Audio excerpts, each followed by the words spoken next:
శాసనసభలో ప్రతిపక్షం లేని సమావేశాలు చాలా చప్పగా జరిగినటువంటి సమావేశాలు. ఎవ్వరు టీవీలో కూడా ఈ సమావేశాన్ని చూడాలని ఆసక్తి చూపనటువంటి సమావేశాలు.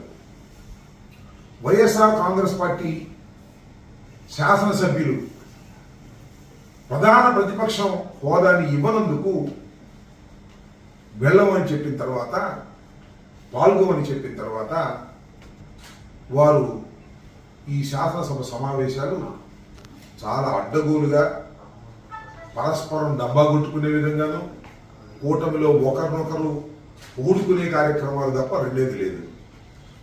శాసనసభకు ప్రతిపక్షం వస్తే మేము సరిగ్గా సమాధానాలు చెప్పలేము, చర్చలో పాల్గొలేము అనేటువంటి భయంతో ప్రధాన ప్రతిపక్షం రాకోకుండా, ప్రధాన ప్రతిపక్ష హోదా ఇవ్వకపోతే రాకోకుండా పోతారనేటువంటి ఉద్దేశంతో వ్యవహరించినటువంటి సందర్భాలు ఉన్నాయి. ఈ సందర్భం వలన టోటల్గా శాసనసభ సమావేశాలు అంటేనే ఆంధ్ర రాష్ట్రంలో లేదా దేశంలో అసలు చర్చ ఏం జరుగుతుంది, అడిగిన ప్రశ్నలకు ఏ సమాధానం చెప్తారు, ఏ వాస్తవాలు బయటకు వస్తాయి అనేటువంటి ఉద్దేశంతో, ఉత్కంఠతో రాష్ట్రంలో ఉన్నటువంటి ప్రజానీకం టీవీలో లైవ్లు చూస్తారు. అసలు ఒక లైవ్ని చూసినటువంటి సందర్భమే ఈ శాసనసభకు లేకపోవడం చాలా దురదృష్టకరం. దానికి ప్రధానమైనటువంటి కారణం ప్రతిపక్షం లేకపోవటం, ప్రతిపక్షాన్ని గుర్తించకపోవటం అని ఈ సందర్భంగా నేను చెప్పదలుచుకున్నాను. ఒకటే ఒంటెందు పోకర్లాగా పోతూ వచ్చారు. వాడిని వాడు పూడుకోవటం, కూటమిలో ఒకరినొకరు పూడుకునేటటువంటి కార్యక్రమాలు చేయడం తప్ప మరొకటి ఏమీ కనిపించలేదు. ఇక ఇది ఇలా ఉంటే ఒకసారి కాస్త ఆ కౌన్సిల్ వైపు చూస్తే నాకు తెలిసి కౌన్సిల్ పెద్దగా ఎవరు కూడా పట్టించుకోరు. శాసనసభ జరుగుతున్నప్పుడు శాసనసభనే లైవ్లో చూస్తారు, కౌన్సిల్ పెద్ద పట్టించుకోరు. ఇవాళ శాసనసభను చూడటం మానేశారు, కౌన్సిల్ని చూస్తున్నారు. కౌన్సిల్లో జరుగుతున్న చర్చని అందరూ గమనించేటటువంటి ప్రయత్నం చేశారు. దీనికి ప్రధానమైన కారణం ఏమిటంటే కౌన్సిల్లో ప్రధాన ప్రతిపక్షం బ్రహ్మాండంగా యాక్ట్ చేసింది.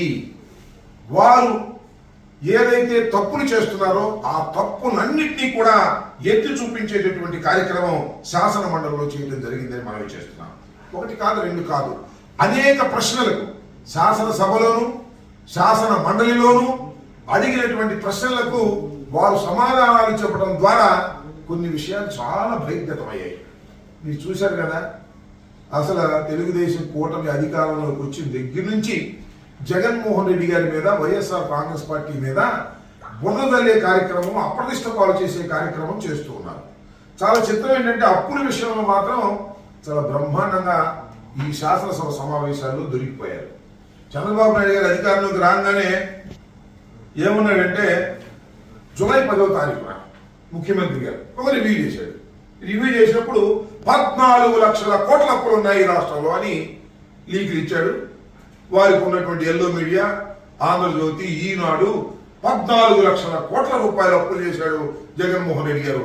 ఈ రాష్ట్రాన్ని సర్వనాశనం చేశాడు, అప్పులు చేసేశాడు, ఇక మేమేం చేయడానికి వీలైనటువంటి పరిస్థితి చేశాడని ముందు ఆ రకమైన ప్రచారం చేశారు.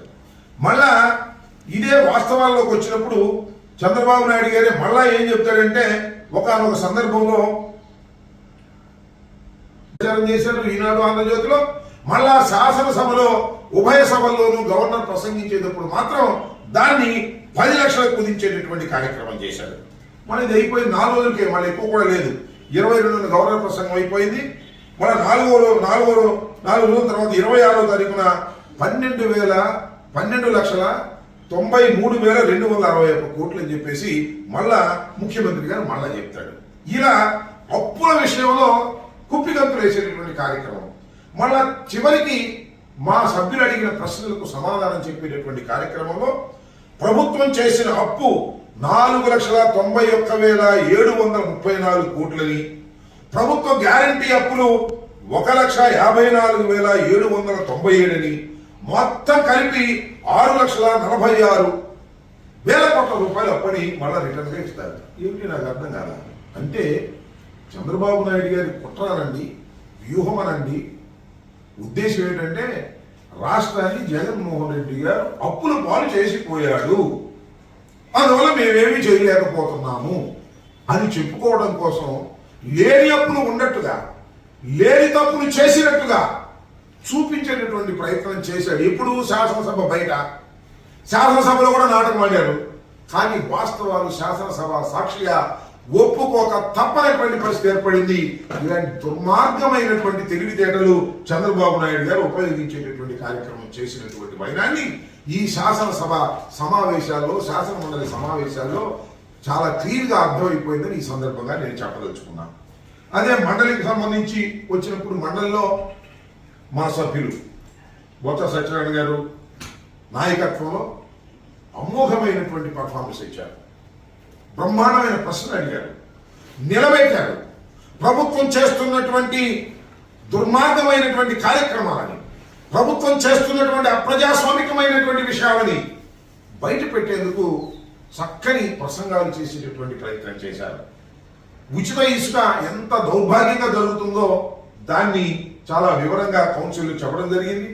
రైతుల సమస్యల మీద, ముఖ్యంగా మిర్చి, నాకు అర్థం కాల, మిర్చి 11,700 సంథింగ్ చెప్పారు.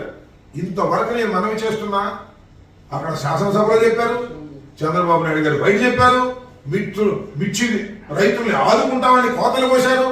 ఒక్క క్వింటా మిర్చిని కూడా ప్రభుత్వం కొననటువంటి దౌర్భాగ్యమైనటువంటి కార్యక్రమాన్ని ఇవాళ చంద్రబాబు నాయుడు నాయకత్వంలో జరిగిందంటే ఇంత ఆశ్చర్యపోవాలంటున్నా.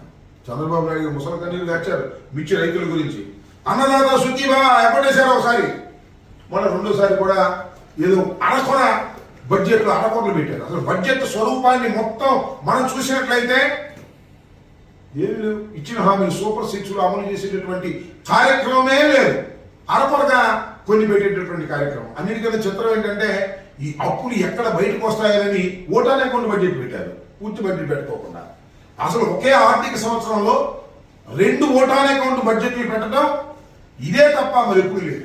అంటే చంద్రబాబు నాయుడు గారి తెలివితేటలు, చంద్రబాబు నాయుడు గారి మోసాలు అంతగా తగ్గిపోయాయని, అంతగా పెరిగిపోయాయని మనకు క్లియర్గా అర్థమవుతుంది.